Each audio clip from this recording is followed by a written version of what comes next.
All right, testing. Hello, everyone. Sorry for being late. I had to get a few things set up. Oops. Sorry about that. It's my phone. Okay, so 11:41 p.m. New York City time. And it's January 9th. I know it's a little late, but I had to go over the news and everything. Make sure I get all the information in because we're gonna do some updates. And you know what we're gonna do before we do some COVID updates. I just found out earlier tonight that Bob Saget passed away, and it kind of slowed me down when preparing for this stream. So he was my childhood, and he just did a performance earlier that night. So I don't know what happened there, but he was a great guy. I grew up watching him on America's Funniest Home Videos when I was younger, and he was pretty good with stand up, and also, as everyone know, he was America's dad as Danny Tanner in Full House. So it's pretty sad. Like it's gone too soon, age 65, and just a few days ago he was being interviewed on the news actually, and no one expected this to happen. Anyway, so thoughts and prayers go out to friends and family, and also as well as the Full House staff and crew, all who've worked with him. So I'm just as I can't believe it. So all right. Well, without further ado, we're gonna go into before we talk about the general COVID stuff for New York City. I want to talk about KatsuCon.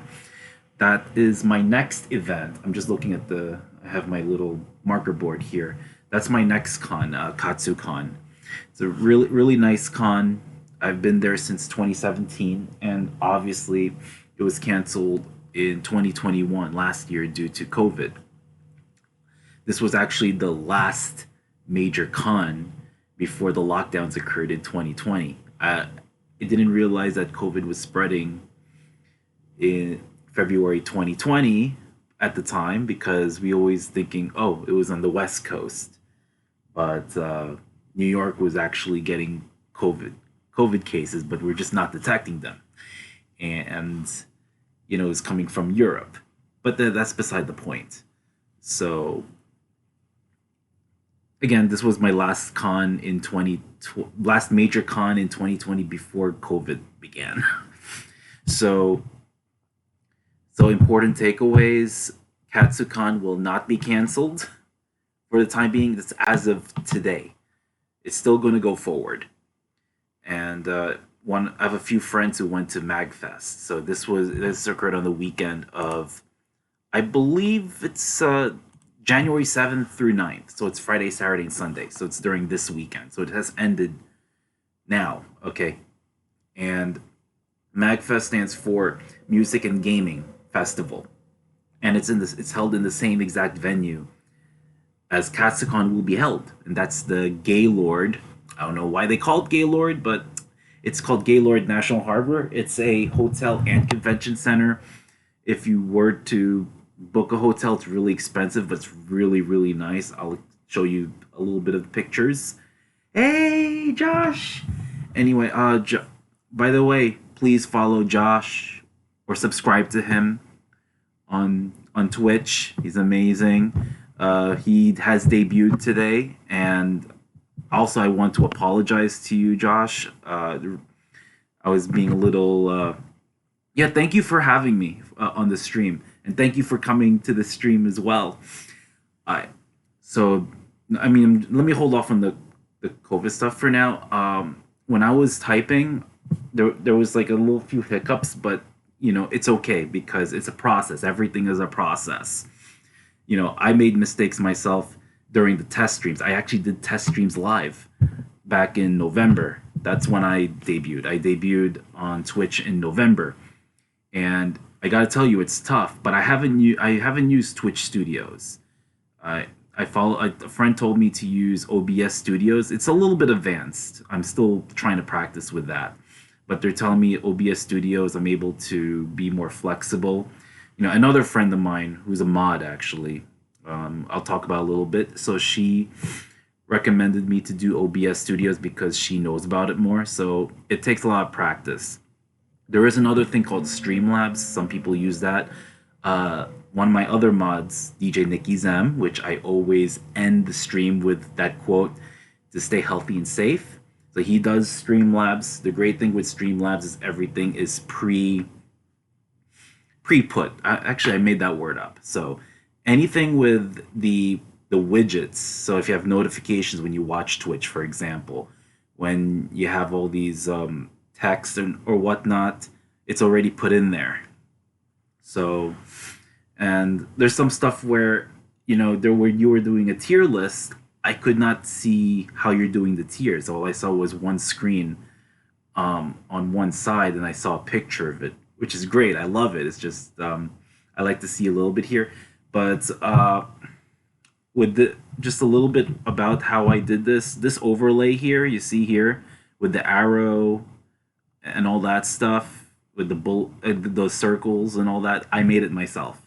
Well, not the icons, but the overlay in general with the signs and all that. I made that myself. So, and it's inspired from some of my mods. So, Nikki, for example, and a few other people. So that's how it came out. Pretty unique. So continuing with this, in order to get to Katsucon, please get fully vaccinated. If you're already fully vaccinated, please get boosted if you're eligible. And it says on the website that you either should be fully vaccinated or you have to get a negative test no more than 72 hours prior to attending the con. I was exploring and trying to figure out how to use it. Yes, me too. I'm still trying to explore and try to use it as well. I had some technical issues earlier today while doing this, so I did a little bit of test run. That's why I was 10 minutes late. Okay, so now this is Dean's recommendation. When you're going to any con, especially Katsucon, because that's a pretty big con, what's really important is that get fully vaccinated and boosted and get a test no more than 72 hours prior, so no more than 3 days. If you're able to get a test sooner, that'll be great. And we're going to talk about this a little bit more later on. You have to do both rapid and PCR because rapid is faster, but it's not as sensitive compared to PCR. So when you have a negative for a rapid test, you'll be fine. But if you have symptoms, then we have an issue. If you have negative tests for both and you still have symptoms, I don't recommend going to the con anyway because you could be spreading something else, such as the flu or adenovirus or any rhinovirus or a RSV or respiratory syncytial virus. Can't even pronounce these things. Anyway, so now also there's a mask mandate. And I don't have to keep repeating this over and over, but people are still not listening to me about masks. It's ridiculous. Wear your mask at all times, except when eating or drinking or outside. I try not to recommend eating or drinking in crowds, okay, because that's where there's more of a spread. If you're able to do it outside, even though it's cold, as long as you're comfortable doing it outside, great. Again, don't do it while you're surrounded with crowds who are not social distancing, even if it's outside. Crowds, outside or inside, are still super spreaders. The other thing is, it's kind of hidden in the website. Oh, by the way, Katsucon needs to work on its website because there's some information I cannot even find, and you have to go through all the links and all that. I want to thank Alex. I don't know if I'm able to do this. Shout out. Triforce Del Gizi.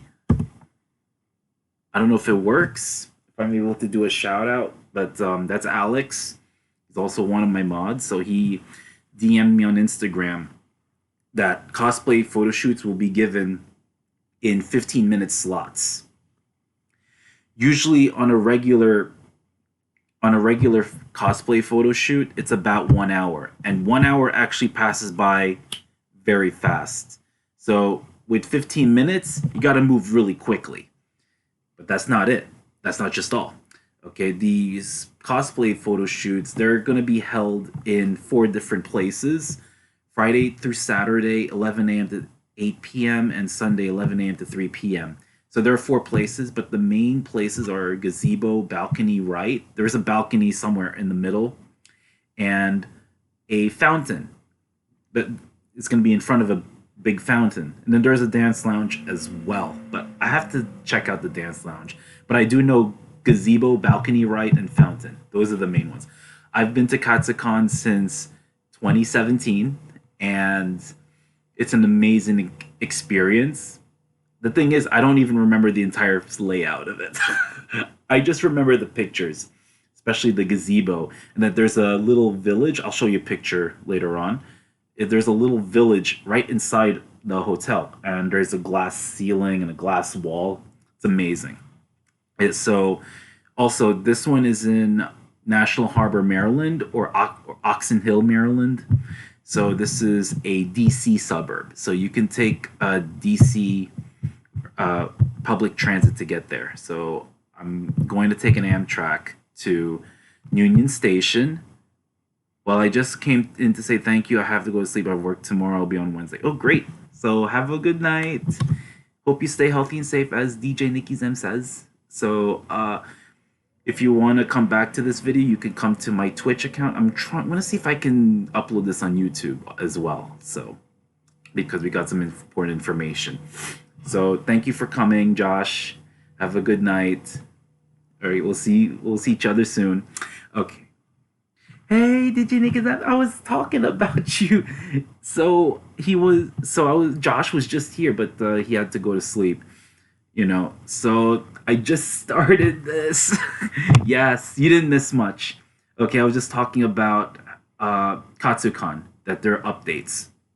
So maximum capacities, this sucks. Okay. I have a lot that's going on here. First time chat from viewer. Who is Imoniko Cindy? Hi, my name is Dean. I'm the pharmacist and I'm an educational streamer. And I haven't done games yet. I'm different. Okay, but meet my mods. They're gamers. So anyway, Gaylord is beautiful, especially on sunny days. It is. I think it's beautiful in both when it's sunny and it's night, the sunny days, and the nighttime, and in between. Okay, not the best when it's cloudy. I've seen it actually. I've seen it when it was snowing a little bit. And oh, hi Cindy. Oh, nice. Yes, we met. I am so sorry. Please follow me on Twitch. I appreciate it. So maybe we'll get myself affiliated soon. Yes, and meet my mod, Nikki. Okay, so but yes, I think Cindy. You're going to Gaylord. I mean to Katsucon. Same thing. So hi, Squishy. Hello, the whole team's here. Yay! Okay, so you're in for a treat. Okay, we're doing COVID stuff, and it's Sunday night. I'm gonna do Subways too, but I'll talk about it later. So here's the weird thing: the maximum capacity for the balcony, the dance lounge, and the gazebo is only 10 people. So if you're gonna do some kind of a picture, no more than 10 people. Okay. Oh shoot. Grandpa got a positive on the test, but it depends on the positive. We're gonna talk about it a little bit. Is it a PCR? Is it an antigen? Okay, gotta do both. I'll explain more about that one. I keep saying that all the time. Okay, so maximum is 10 people on a gazebo the balcony right, which I'll talk about later on where it is. Dance lounge, I have to figure out where that is. I haven't been there before. And then the maximum capacity is 20 people at the fountain. I am. Sadly, though, one of my rooms dropped fully, which is understandable. Oh, that sucks. I'm sorry about that. I hope you get refunded, you know. Okay, here's the weird thing. There are no capacity limits for those taking pictures. Oh my god, you serious? The hypocrisy. You kidding me? Are you freaking kidding me? Okay, so we got to learn the lessons from Anime NYC here. Seriously, we really got to learn the lesson. Okay, and what the thing is, Anime NYC's COVID protocol is actually stricter than Katsukon's because in Katsucon you don't need to be vaccinated. Okay, if you don't want the vaccine, you have to get a negative test. And the thing is, though, there is some, there is a time frame where the person who is unvaccinated, who lack immunity, they could get it still. There's always that risk, even though it's low to moderate. So that's why I am strongly encouraging people to get vaccinated. Okay, so there was one time, I think it was in 2017 or 2018. It was a My Hero Academia photo shoot, and so it was so many people.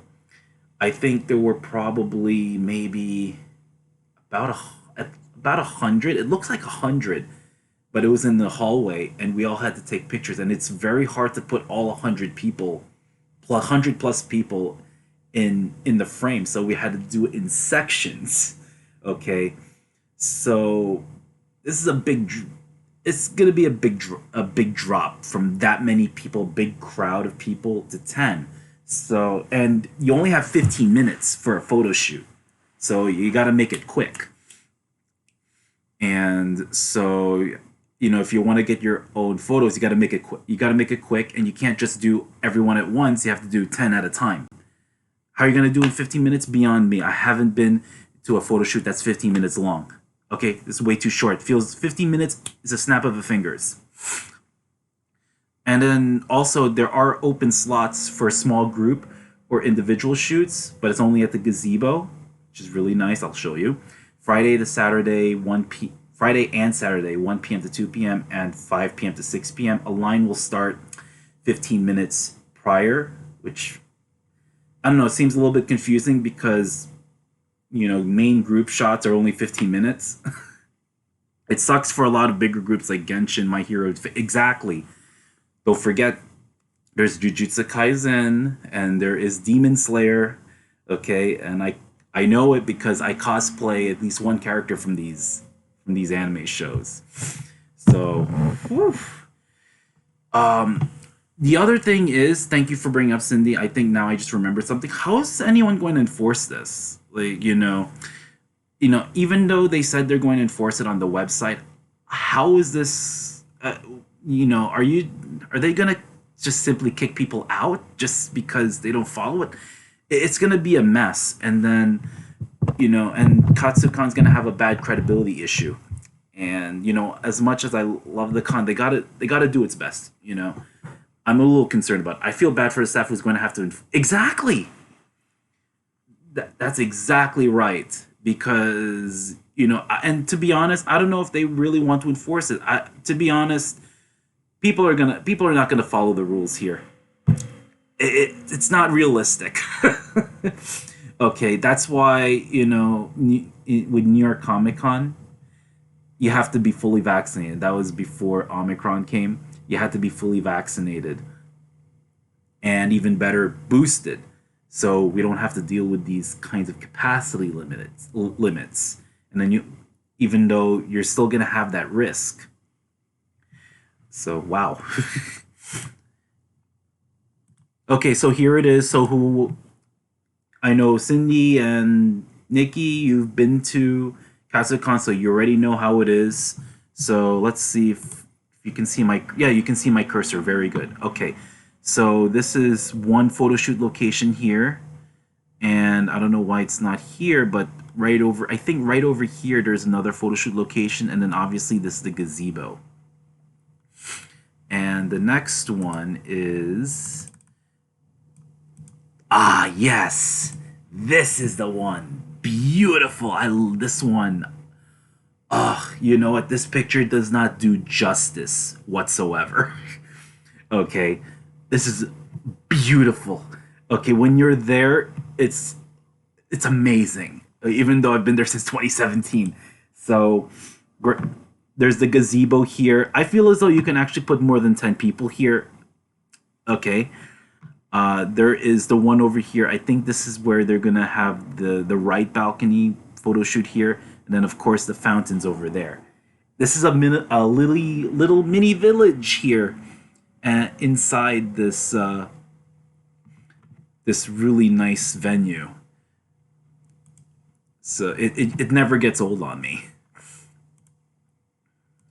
Okay, so we're gonna do the COVID updates. Okay, this is it's a lot of information. I tried to get the most important ones. It's so much better to go in person. Exactly.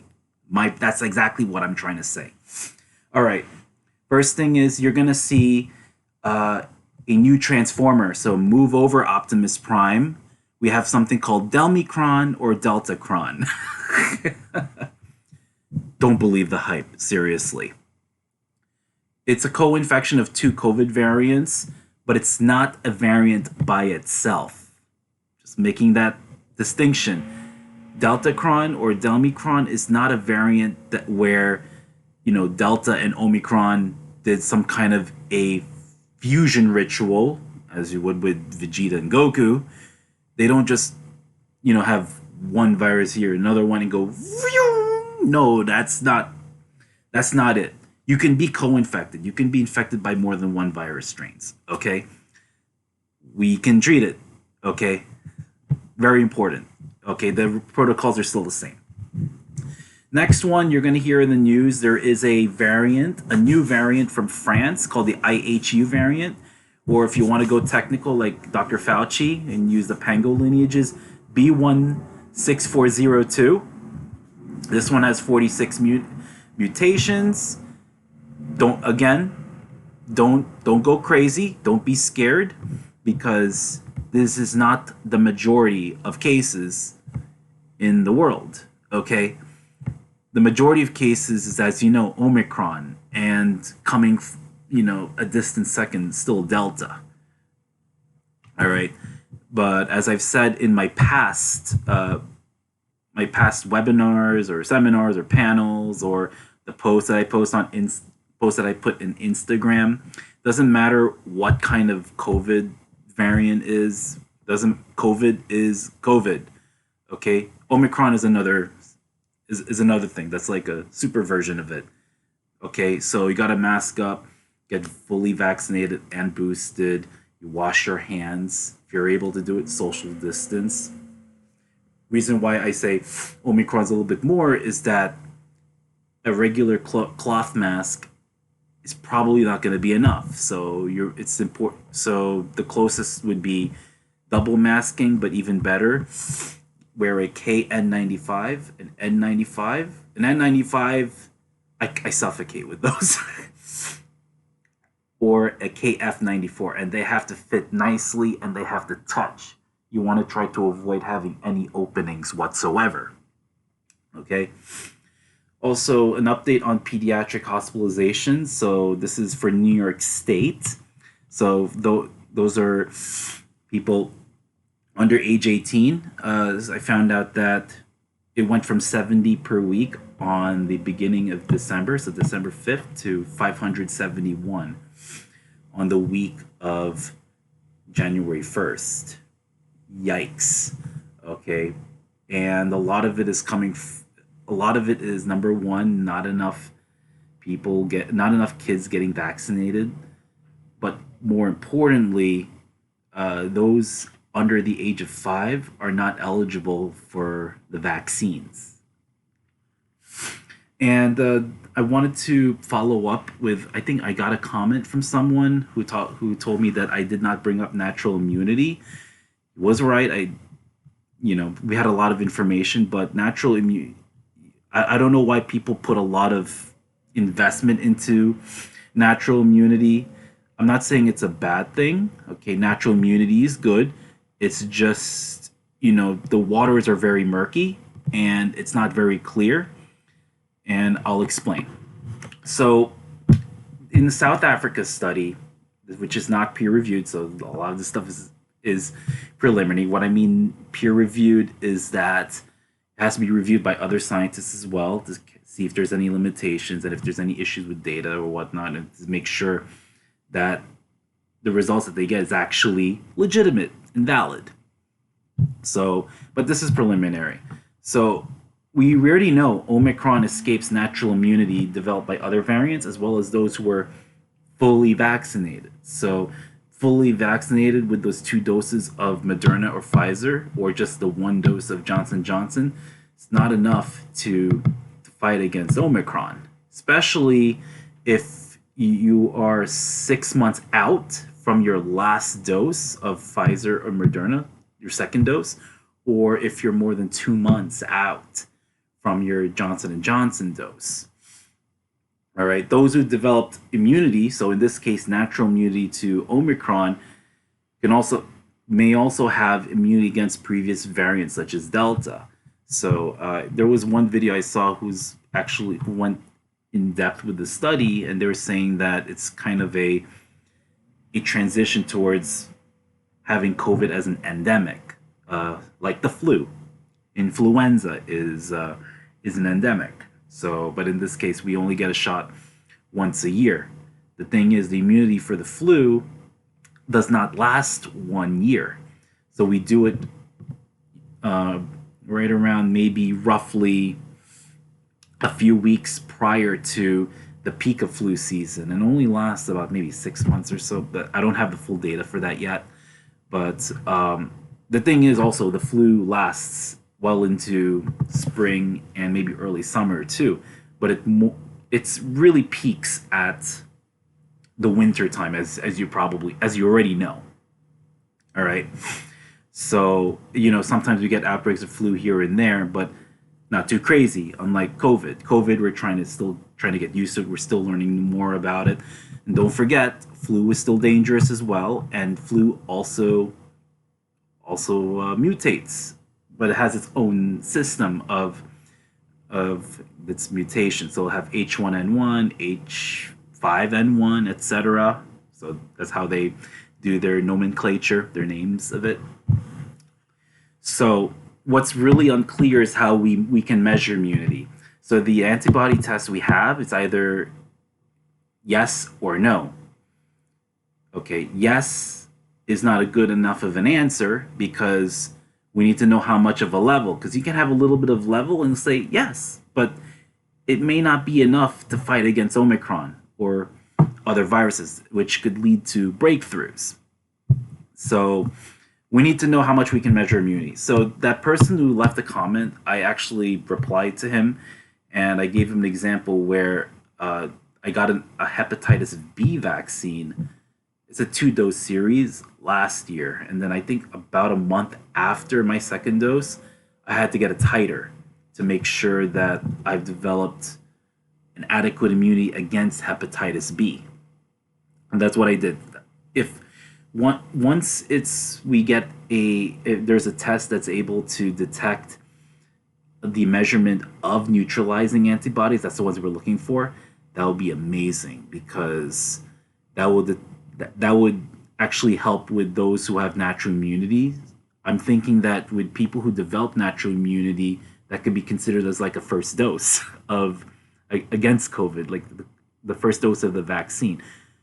But again, that's why I don't talk about too much with natural immunity, because each person is different, and not everyone's going to have the same immune levels after an infection. Again, it depends on the person. That's why I focus more on the vaccine immunity, because at least everyone's getting what they're getting.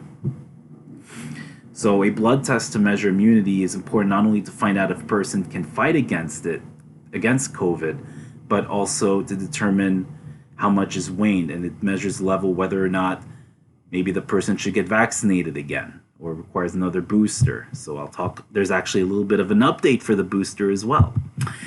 So my prediction is that so when you get your first 2 doses, Moderna or Pfizer, so I base it on that, and then you get it about 5 months later, another booster for that, and then after that it could be maybe another 5 or 6 months. So I'm thinking could be minimum twice a year. But again, as I said before, anything can change. I could be wrong, but again, that's a prediction.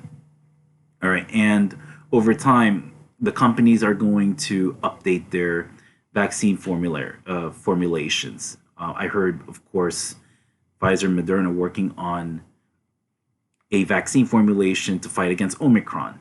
The ones who are like for the influenza vaccines, they had to change it every single year. But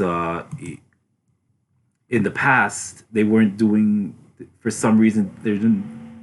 It really depends. So they're predicting it. So they're predicting how it's going to shape that way. So they use it based on data from the most recent strains. The best we could do, you know. So this one is the study that I was talking about. I'm just letting you know that I did not make this up. I got it from somewhere. So this is a study that talks about how if you get immunity from an Omicron infection, that you also have immunity against the Delta variant. All right. So just as a reminder, so for your primary regimen for Pfizer, two doses. First 2 doses have to be 3 weeks apart. It's still proposed for those who are under age 5, so age 6 months to age 5 years. It's very likely to be 3 doses, but they're currently studying that. But by the way, Pfizer is so far ages 5 and up. Moderna, so only adults, 2 doses 4 weeks apart. Johnson and Johnson, single dose. Well, kind of not really, but I'll explain why. And this for ages 18 and up. As a reminder, Johnson and Johnson is considered second line. Pfizer and Moderna are considered first line. So there are 3 reasons for Johnson & Johnson not being a first line. Number 1 is a risk of blood clots compared to the other 2 companies. Even though it's 1 in a million, you see that you have a higher risk if you're a young woman, for example. That's number 1. Number 2, for Johnson & Johnson, you will need a booster 2 months after that initial dose. I'll explain more. And number 3, 1 dose is not enough for attacking the Omicron variant. So here's the update. Okay, for the big update is if you got Pfizer or Moderna, and if you're trying to get your booster, it has to be 5 months, at least 5 months. So it used to be 6 months, now it's sooner. At least 5 months after the second dose of whichever. Okay, Pfizer is ages 18 and up, and actually it's, to be honest, it's 12. It's actually 12 and up. Okay, the thing is, the reason why I made that distinction is that if you're age 18 and up, you can do Pfizer at least 5 months after your second dose, and it could be either a Moderna or a Johnson and Johnson. So let me clear this confusion. So if you started with Pfizer, you got your first 2 of Pfizer. Okay, for age 12 to 17, all shots will be Pfizer. Okay, the third Pfizer shot has to be at least 5 months after the second dose. That's for age 12 to 17. Age 18 and up, the third dose has to be at least 5 months after the second dose. So it can be a Pfizer or Moderna as your second dose. Okay, I don't know if that makes that clear. First 2 doses have to be consistent, so it has to be Pfizer. And then the first 2 dose has to be Moderna. Okay, so whichever. If you started with Moderna, and it's only for ages 18 and up, okay, and you have to get your third dose, your booster, at least 5 months after. And it could be any 3, but of course, preferably Pfizer or Moderna. My dad got the J&J, and we always joke that he got the good batch because he get one of the very first doses in Yankee Stadium. That doesn't mean it's a good batch. We actually, well, they're all good.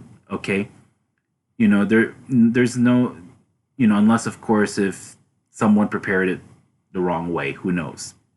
Okay, so I want to know, when did he get the Johnson and Johnson, and if so, did he get a booster at least 2 months? Anyway, so while I wait for the response, if you started with Johnson Johnson, as I said, it's only for 18 and up. Okay, you get one dose of any three at least 2 months after the initial dose. And as I said again, according to the studies, they prefer Moderna or Pfizer. Okay. Now, if you're moderately or if severely immunocompromised, so if you're an adult, 18 and up, okay, this is, yeah, it's strictly Moderna and Pfizer. Okay, your first two doses have to be either Moderna or Pfizer. In the United States, okay, if you start with Moderna, your second dose have to be Moderna. If your first dose is Pfizer, your second dose has to be Pfizer. That's your primary series. In Canada, you can actually swap. So you can do Moderna then Pfizer or Pfizer then Moderna. I don't follow I don't follow Canada, sorry. I follow mainly United States, but more importantly New York City and New York State. He got it, I believe, in early March. Did he get his booster? Very important. Okay, I need to ask that one. I want to make sure he's safe because everyone in my family got around at the same time. Ah, I see. Now, moderately or severely immunocompromised, it has to be one. So after your primary series, you have to have that one dose of Moderna or Pfizer at least 28 days after your second shot. Okay. For those who are aged 5 to 17, it's only Pfizer. All three shots have to be Pfizer. Okay. So first shot and then second shot 3 weeks later, and then another one 4 weeks later. We both got our booster in November. That's fine. Okay. Thing about booster, and I said that in the previous one, so for those who missed it, the first two doses, if you're doing Pfizer and Moderna, those are the most important. Okay. If you wait a little bit more, that's fine. Don't worry about it. Okay. With the booster, okay, you're a little bit more flexible. I'm gonna stick to Pfizer would take more COVID boosters than even New York. Okay, that's fine. Pfizer has the most data, so you got a big advantage there. I have Moderna, and I barely have any data compared to you. So good job. Also, you reminded me to, yes, you have to update the Excelsior Pass to Excelsior Pass Plus. So just as a reminder, thank you. All right. Now, ages 5 to 17, as I said, Pfizer only, all three shots. There is a proposal, and this is for those who got Moderna or Pfizer for adults. There's a fourth dose now. All right. I hinted about it because Israel began giving it already. A fourth dose at least 5 months after the third dose. It's proposed. We haven't gotten approval yet, but if there is approval, I will post it on Instagram. So, but there are people still getting who are unauthorized, but they're getting fourth doses as we speak. They're not supposed to get it yet because we have to make sure we get the okay from the CDC and the FDA. I've seen a lot of this, but sometimes they'll have an FDA panel and they'll say, "Oh, I recommend it," but that doesn't mean you're authorized to do it. And then after that, FDA in general will say, "Yes, let's do it," but we're not finished yet because there's more hurdles. And then CDC says, "Yeah, let's do it," but we're not authorized yet. You know who has to sign it off? Dr. Rochelle Walensky, that's the CDC director.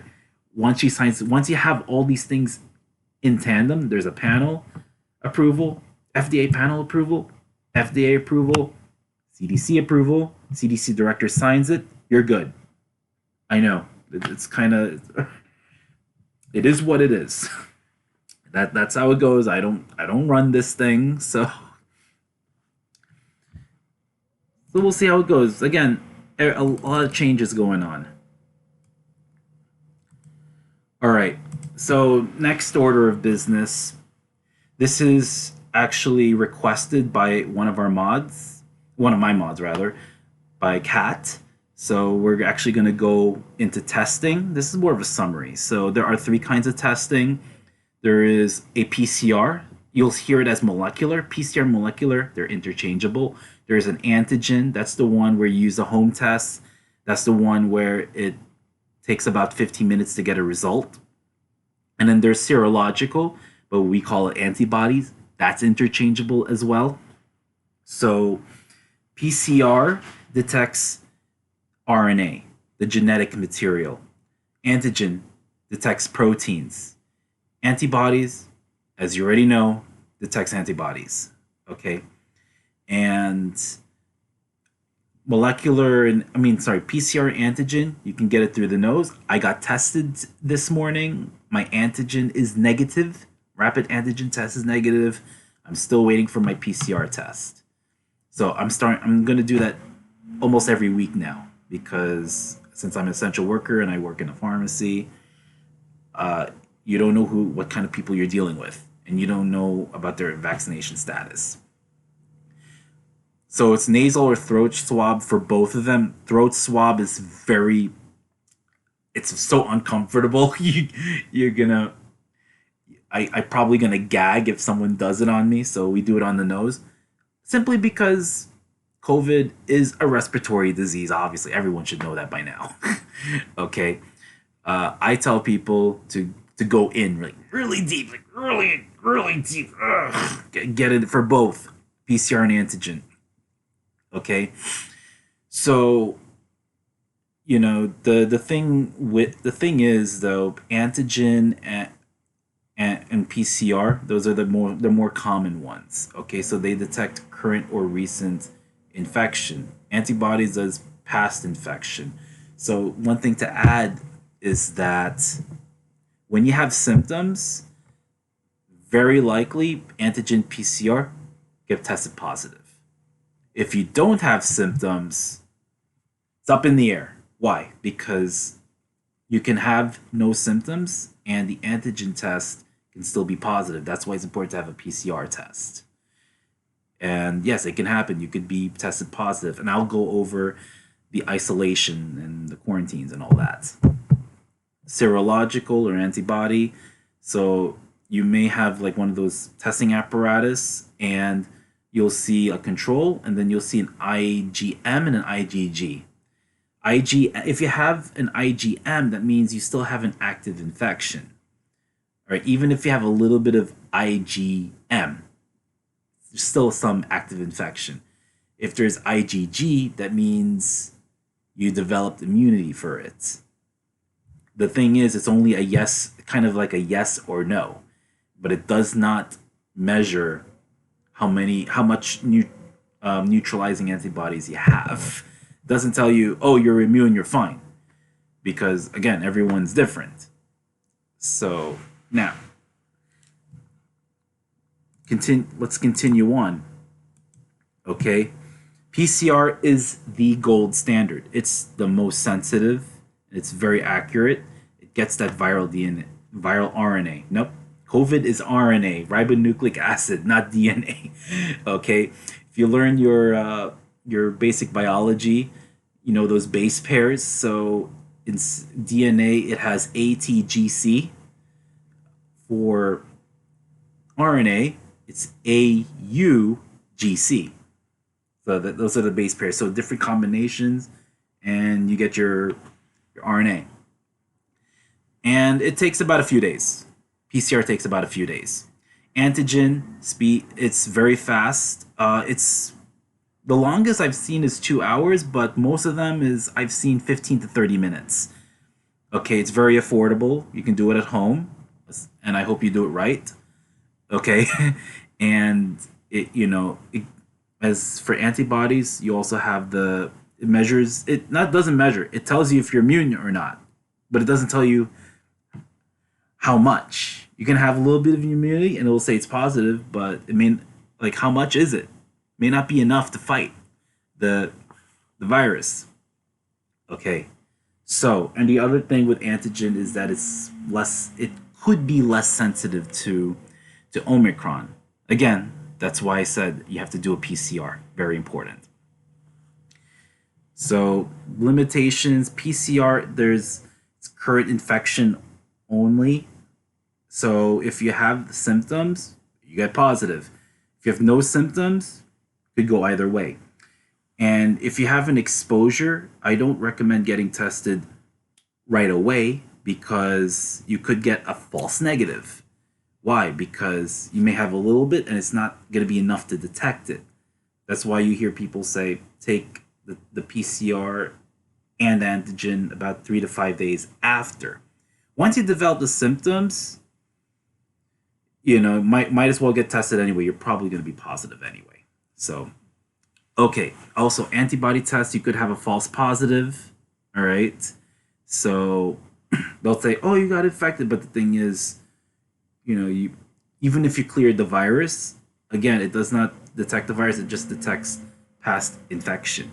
So cannot determine if a patient is currently infected and is able to spread the virus to others. Possibility of false positive results because much is unknown about immunity. So it's a false sense of safety kind of thing.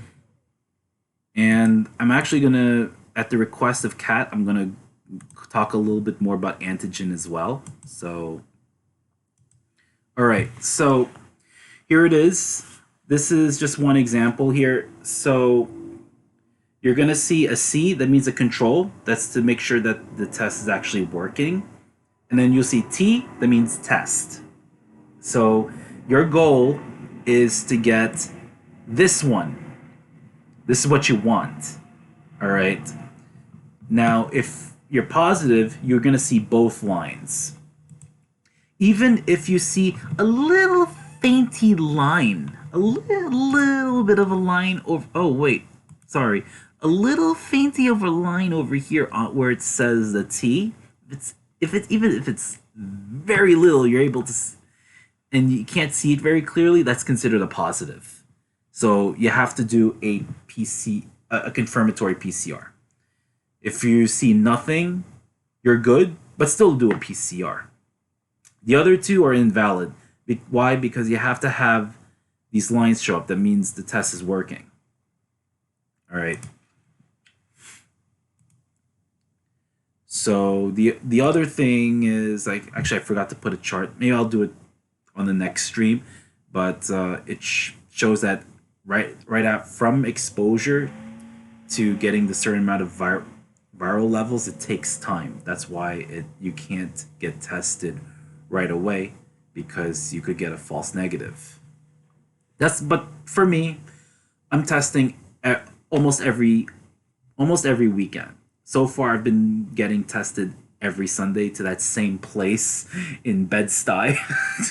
It's like a pregnancy. Yes, it's like a pregnancy test. I should have got the pictures, but it takes time. I have to email the pictures because I got test results from a couple of my patients, and it's pretty similar to this. Okay, because you see those two lines. All right. So here's a summary of the isolation quarantine recommendations. So the reason why I brought this up is because people are confused. Back in the bad old days when we didn't know much about COVID, it was 14 days. Okay, since from the time you got tested positive or from the time you got symptoms. Okay, even if your symptoms resolve in a week, you still stay for that total of 14 days. And I've seen people being sick for as long as 30. At least that's what I'm hearing. But things have changed, and then it went from 14 days to 10 days. And then it went from 10 days to 7 days. And then in New York State, Kathy Hochul, I think it was maybe several weeks ago, said this was only for essential workers to quarantine only 5 days. And then she forgot to tell people to get tested on the 5th day. But she did say that if you have symptoms, even on day 5, you still quarantine. So that's very important. And even so, and if you have, and for her, if you're fever free without the use of medications for 72 hours and you have all other symptoms gone, you're fine. So very, very confusing. So and then after that, CDC went, okay, 5 days, all right, and then they don't even go over testing on that fifth day. So what you're seeing here is from the CDC. That's why you see that little text here. Can I zoom in? Let's see. Let me zoom in here. Am I able to do it? No, sorry. Okay. I don't even see it. Where is it? No, sorry. It says updated 12/27. There you go. Updated 12/27 2021 by the CDC. Okay. All right. Let me just zoom out. There we go. So, the first time my entire family got COVID, my dad tested positive 3 times back to back. I hope you're not getting it's not right away. Hopefully, I hope there's a few days between those times that you did the test. And this was back when like COVID was still at its peak. I think that's 2020. So I think we're in the peak right now. I don't know how far it's going up. What do you mean? No, no, no, no, no. Oh, okay. Oh, gotcha, gotcha, gotcha. Okay. Every 14. Oh my goodness, that's crazy. Was it PCR or something? If it's antigen, sometimes you can have a false positive because it detects proteins. So you could have something called viral debris. So after you recover from an infection, okay, viral proteins aren't going to infect you. It's the virus itself, the RNA. Okay, the protein is just the cars, for example, and then the RNA is like the driver. Okay, we want to kill the driver. Okay, the first three we all took PCR tests, and after he lost his mental sanity for being at home for 2 months, he took a rapid and it was negative. So at the time, I don't think he had symptoms. I'm hoping, right? I mean, I'd lose my sanity too. I totally understand. So, very important. If you test positive for COVID, it doesn't matter if you're vaccinated or not. You stay home for the first 5 days. And if you don't have any symptoms, okay, you can leave the house, but you have to wear a mask. The thing is, you have to wear a mask continuously anyway. At least for me, I have to wear a mask outside. And you might be asking if whoever's watching from Fox News, oh, Dean is not wearing a mask right now. Well, I'm the only one in the room. Okay. We found out from my little sister because she gets weekly tests at her school. I see. That's the thing, though. I think because of lack of resources, or at least they tell us it's lack of resources, not everyone gets tested in schools. It's kind of a random kind of thing. Sometimes they do these group tests, and they'll just take one or like a few in one classroom and a few in another, but it doesn't test everybody. But now, it's a complicated thing with schools. So it's gonna be when it comes to like kids who have COVID who get tested positive, they're actually gonna follow these kinds of recommendations here. That also includes for kids. I know whether we like it or not. So gotta stay home for the first 5 days. And then day 6 to 10, if you have no symptoms or your symptoms are resolving, you can leave your house, but you have to wear a mask. If you have a fever, you continue to stay home until your fever resolves. In this case, you'll be okay if you have no symptoms and you're fever free for 24 hours without the use of fever medications such as acetaminophen or Tylenol or Motrin or ibuprofen or Advil. Okay, then you're okay. But still wear a mask, even if it's past daytime. Please wear a mask. Please, please, please, please, please. Okay, especially if you're indoors or if you're in gatherings. It doesn't matter what gatherings it is, whether it is inside or outside. Gotta wear a mask. If you're exposed to COVID and you're fully vaccinated and boosted, you monitor for symptoms. If you're asymptomatic, you're okay. If you want to quarantine or isolate, that's fine. I think that's actually more recommended. Okay, you got to get tested on day 5, and if you that is if you develop symptoms. But during the time being, you gotta wear a mask. But in this case, it would be a KN95, N95, KF94. If you develop symptoms, get tested, and you have to stay home. And that's why sometimes now I'm getting a little scared of getting tested because I don't want to stay home. Okay, I need to work. If you're exposed to COVID and are unvaccinated, or if your last dose of Moderna or Pfizer, your second dose was more than 6 months out, or more than 2 months after you got your Johnson and Johnson vaccine. So this is similar to the first section, to the one all the way to the left. You gotta stay home, okay, and you gotta get tested on day 5. If you're tested positive, okay, and you have symptoms, you continue to stay home, okay, until you all the symptoms are resolved, and of course you are fever free for 24 hours without the use of any fever lowering medications. And then after that, you can wear your mask for 5 days. As I've said before, if you still have symptoms even after 10 days, still stay home as well. Okay? So you got to be very strict with yourselves, and you got to monitor yourselves. Okay? And even if you have, and as I said this before, if you still have symptoms, if you're not feeling well and you got negative tests on both, if you got negative on both the PCR and the antigen, stay home and then do another test maybe 3 to 7 days later. You'll hear like 3 to 5. Actually, well, yeah, but the farther it, even better. You don't, it's very hard to to get testing nowadays. So every Saturday or Sunday, I go to that same testing site I go to in Brooklyn, in Bed-Stuy.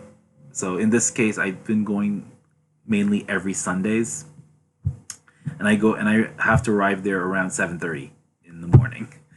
Okay, even though they start testing at 8 in the morning, I like to go super early because the lines will get long. So it's very important to wake up early and get to a site about 30 to 60 minutes or more before they open. Okay, so that's my COVID, my long COVID thing. So I hope it's helpful. There's more updates coming in. All right, so we're going to switch gears, and we're going to do subways. Am I able to? There we go. Beautiful. Okay. I may switch between daytime and nighttime. So this is the subways advisories for January 10th through the 14th. In this part, we're going to go through the ongoing one. So through April 2022, 2 and 3 trains skip Clark Street. The next thing, so 9 a.m. to 5:15 p.m., southbound A and C trains will stop at 163rd and 155th Streets through February of this year. All right. As I said before in my previous ones, they said it's going to be completed in January 2022. Still not completed yet. We don't know which date it is when the D train will finally get to Coney Island, Stillwell Avenue. But for now, there is a bus running between Bay 50th Street and Coney Island, the Stillwell Avenue. Also, you probably heard from me about this. Oh, oopsies. Usually there's this advisory that's been going on until further notice, but for now it's on hold. I think it's because of the short staff, maybe. Who knows? Because now the service patterns are a little wonky now for this week. So I'm going to talk about it a little bit more later on. So there's still people who are sick from COVID, so there's less train crew available. So usually during the night times, northbound DNR, D trains, N trains, and R trains are local in Brooklyn, the northbound, but I think that's on hold. R train will still go local though, but looks like D and N are express in Brooklyn for the time being under Fourth Avenue. So the next thing is Monday through. Let me see here. Yes, Monday through Friday, 9:45 p.m. to 5 a.m. That's through January 21st. There will be no J trains. No J trains between Essex Street and Broad Street. Also, the M train will start running through this early, so it's not going to serve this line or Manhattan. It's not going to serve Queens Boulevard area and Manhattan from 9:45 p.m. to 5 a.m. So it's only going to be just between between Metropolitan Avenue and Myrtle Avenue Broadway. Myrtle Broadway, not to be confused with Myrtle Wyckoff. So the next one is 11:45 p.m. to 5 a.m. This is through January 28th. This is Monday through Friday night. So northbound N train is via the Q from DeKalb. So it'll stop at DeKalb, and then it'll go on to Canal, onto the Manhattan Bridge. At late nights, usually it goes, as you can see here, with the R train in what we call the Montague Street Tunnel. But in this case, only the southbound will go through here. In addition for the N train, one section of the N train will be shut down. That's between Queensboro Plaza and 42nd Street. No N trains here. You can take the 7 train here easily, right here. And if you want to get onto these stations, you take the Q. Q will go local for here. For these stations over here, this one, they're pretty close. They're all pretty close. Okay, if you're coming from the south and you're trying to get to these stations, you transfer at 14th Street Union Square, you take a 4 or 6 trains. They're 4 and 6 are local at night anyway. If you're coming from here, obviously, take the 7, and then you take the 4 or 6 to go up, to go north if you want to go into these stations. Okay, please, the D train was horrible today because of the fire. So anything can change. That's real time. So you'll see this on my Instagram, subject to change. All right, I'm talking about just for planned service changes for like structural reasons, like to fix something, to fix the signals, track replacement, track maintenance. Okay, so please monitor. Always check before you leave the house, and check continuously while you're waiting for the trains in case you have to make any changes. Okay. The next thing is, and this is for the daytime. We're going to zoom in a little bit here. So the Tuesday through Friday, this is only Tuesdays through Fridays, 9:45 a.m. to 3:30 p.m. This is through February 4th. So the northbound Q trains will skip Neck Road and Avenue U. Also, in addition to that, oops, sorry. So I got my train has an issue, person being disruptive. That one I don't really report those because that's only a temporary thing. I'm talking about the ones that are planned that's gonna hold through. Okay, so 11 p.m. to 5 a.m. Let's go to nighttime. The PATH trains skip 9th Street and 23rd Street. So they're doing some station maintenance there. So that's only for night times. That's a PATH trains. Okay, so very important. You're going to be you expect delays and less service for system wide for the entire subway. Okay, this one, Staten Island Railway. If you're able to see it, okay, great. You're able. So it will run only every 20 minutes. That's gonna be tough. Okay, that's one example. The other thing is that for the regular weekdays, no 7 express trains. 7 train will go local, make all stops. Next thing, there's no I don't think there's going to be 5 express trains. I don't think. You know, who knows? Anything can change. There will not be any 6 express trains this week. That's the next thing. There will not be any B trains for this week. No B is in boy. No B trains. So D trains will go local in the Bronx. Make all stops. F express trains will not run. So it's going to be all local in Brooklyn.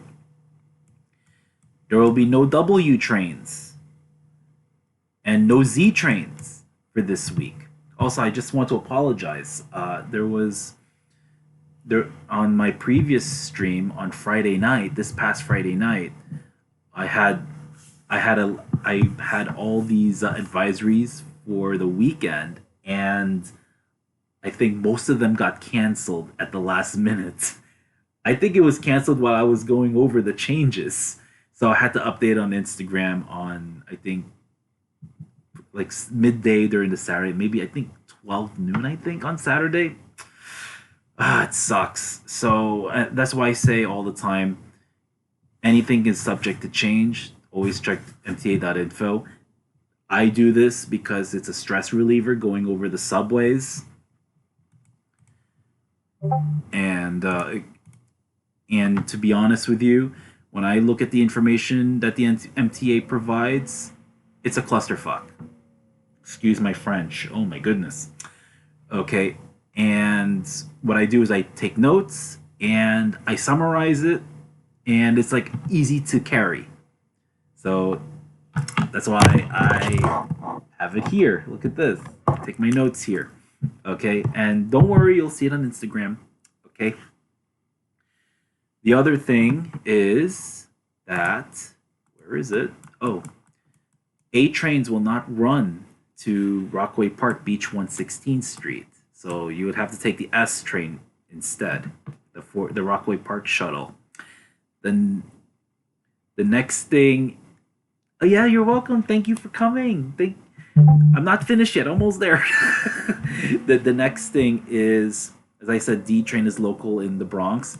J train will be making all stops. So no express here. J train will be making all the stops. As I said, there's no Z trains. Okay.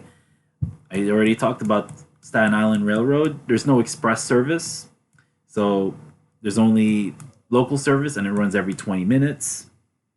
For the Long Island Railroad and Metro North, there are schedule changes. There's some trains that will leave later, and it's all because they're doing some signal work on the Carl Place station in Nassau County in Long Island. And also, just a few more things. There is one exception to that 7 express train. So from January 11th through the 14th, around 10 a.m. to 3 p.m., westbound 7 train. I know there's an asterisk here. It goes express between Willets Point and 74th Street. It will stop at Junction Boulevard. I was already working, but close to when I'm done, I was already feeling weaker.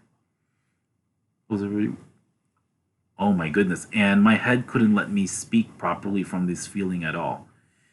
Maybe Wait, did you get a testing result yet or no? From that drive-through testing. And I forgot when you got that when you were there. I didn't keep track. I'm so sorry. Okay, the next one is at nighttime. The E and F trains are local between Jackson Heights, Roosevelt Avenue, and Forest Hill, 71st Avenue. Oh, Thursday. What was the result? It's negative or what? Was it PCR? Is it rapid? As I said, you have to get both of them. So while I'm waiting for the answer, I want to apologize about the Saturday stream. That I thought that I had it all planned, but you know what? Shit happens. MTA does things at the last minute. So from now on, I'm going to do the. I'm going when I do the weekdays stuff. I'm going to get the information Sunday night. So if I get any changes on the subways, I'm just going to collect the information Sunday night. Not 10 p.m. though, as I said on the story. I think it's a little too late because I need to prepare also for COVID as well. But once the sun goes down on Sunday night, I'm going to do my weekday subway advisories. And then on Friday night, after work, I'm gonna get all my information on the weekend advisories as well. It affected how I was talking to others or the attitude where I can't really think or hold a stable conversation. Hmm. The other question I want to ask is when was the last time you saw your primary care doctor? I I hate to say this, but I'm considering that maybe you should schedule an appointment just to be safe. Okay, I don't know, and also I want to find out if you have any other symptoms other than those that you talked to me about. Because I've noticed a lot of people who got infected with COVID. It's People have been getting tired. People are, they're having some kind of a brain fog. I'm getting that from patients. So last October, but it was for the shingles. I see. So so it's not too far. It's not too far away. So let me see. Hmm.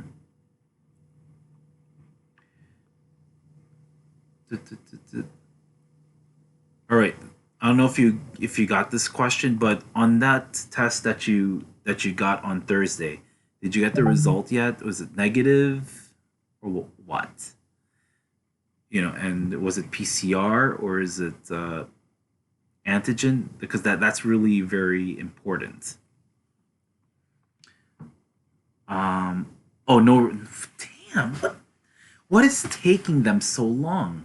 Is it just maybe the staff, or there's the shortage of staff there too in your area? Oh my goodness! I got my antigen on the same day. If I'm lucky, I would get the PCR test the next day. But there was one time. Oh, it was PCR. Okay, that's good. Well, the bad part is that you didn't get the results yet, and it's already 3 days. Yes, again, there are too many people testing, so everything feels backed up. That's what happened the last time I got tested. Took me, but I was lucky because it was 2 days. I waited 2 days for the PCR, but there was one time. I think it was a City MD. I don't know if you know City MD. That's an urgent care in the New York City area, and I think not upstate, but I think in Westchester because our friend Josh has a City MD there. It took. I remember one time it took 1 week, and those results are not good enough. Okay, you have to know your results. At least it will no more than 1 to 2 days. Okay, so that's why I do antigen PCR. Okay, the best I haven't seen a PCR result turn around to be. I haven't seen it less than 24 hours though. Okay, the fastest I've seen in the turnaround is that I get my PCR result the next day. So I've been pretty lucky. Antigen, of course, you get it on the same day. So, I think it's important to schedule the appointment. I think get yourself checked with your primary care doctor. Sorry to say. Makes me want to think about it. So, anyway, I just want to say thank you so much for joining this stream. I truly, truly appreciate it. Thank you, Nikki. Thank you, Squishy. Thank you, Josh. Thank you, Cindy. All of you. You've been amazing, even though it's late at night. I really appreciate it. And let's see if I can do a raid. Let's see. And I know Nikki, I think we need to talk off stream, so we'll discuss about that. Okay. Oh, we have Junipat. Yes. I don't know what Archvale is, but oh, we have Whisk. Yeah, now it's hard. Yeah, we'll go to Junipat. You know what? Usually I choose the ones that have the smaller viewers. Let's give them some love, okay? And again, there. Okay, that's what's up. Yes. Okay, so here we go. Raid and then Junie Pat. All right, so it's gonna be a lot of news. So a lot with COVID on that. I'll keep everyone updated as best as I can. All right, and I will see you this Friday night, 11:30. I don't know if I want a video chat about. Would we do? Okay, we'll see. But we'll do it off stream. Anyway, so in the words of you, DJ Nikki Zem, I hope everyone have a great day, and please, please, please, more than ever, stay healthy and safe. I'm gonna send the raid to Junipat. See you then. Bye bye.